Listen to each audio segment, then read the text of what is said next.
Bonjour tout le monde, mon nom Dominique Patrice, ma profession courtier immobilier pour Saint-Louis 21 Élite dans la région de l'Outaouais et la Petite Nation.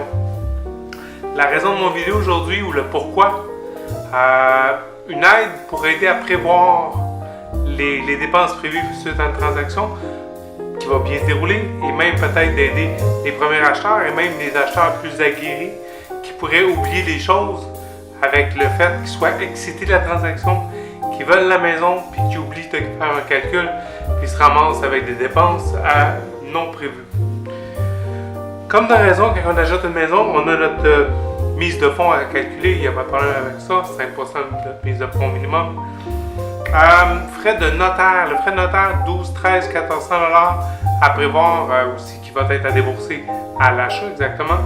Et aussi, tant qu'elle est déjà chez le notaire, pourquoi pas prévoir de dire, ben j'achète une maison, ça va être un gros bien. Si jamais je passe au feu ou je meurs ou je décède, quelque chose arrive, qui va s'en occuper? Ce qu'on pourrait dire, c'est, est-ce qu'on a un testament? Un testament et un petit peu plus loin, un mandat d'inaptitude à prévoir. Si on va chez le notaire pour seulement un testament ou un mandat d'inaptitude, on veut payer, excusez-moi du terme, mais le gros prix. Puis si on le fait faire, ben regarde, je te donne déjà une achat de maison, je te donne déjà 1200$, alors il va te faire un meilleur prix, un package deal. La taxe de bienvenue. La taxe de bienvenue, le droit de mutation, qui va être calculé selon le pourcentage, va être évalué plus élevé, plus la maison est chère, plus le pourcentage augmente. Vous pouvez demander à votre courtier, ou à moi, ou même à votre institution financière de pouvoir calculer ou à votre notaire quelle va être la taxe de bienvenue. Et ne pas oublier la taxe de bienvenue, si j'achète une maison à 200 000 et est évaluée à 180 000, je vais payer la taxe de bienvenue sur 200 000. Et si au contraire, j'achète une maison à 180 000 et est évaluée à 200 000, je vais payer pareil le taux de mutation sur 200 000. Les municipalités, ils ne perdent pas dans cet échange-là. Quand on déménage, on va prévoir aussi camion de déménagement, ben là, ça peut être un autre couple de 100$. Si on n'a pas plein de gens, plein de monde qui peuvent nous aider à déménager nos gros meubles à leur propriété. Tout ce qui a rapport aux inspections. Inspections bâtiments que je vous conseille vivement. Les inspections, il y a aussi les tests d'eau et tests sanitaires, vérification sanitaire.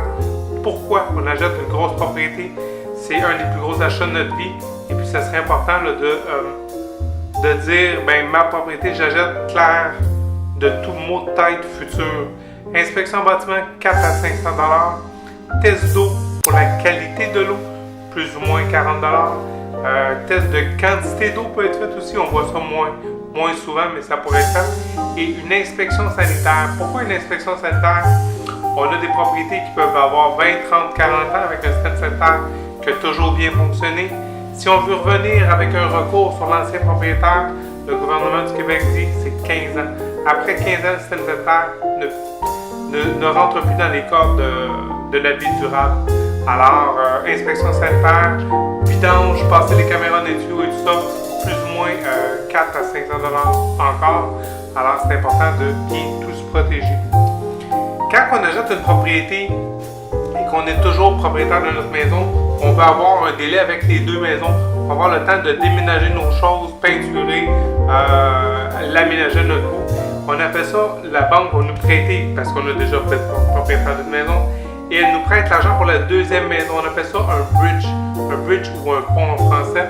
Alors, de prévoir le bridge, le pont, il va avoir peut-être 200, 300, 400, 500$ d'intérêt sur le deuxième prêt à calculer avec votre institution financière. Ça peut être une autre petite dépense.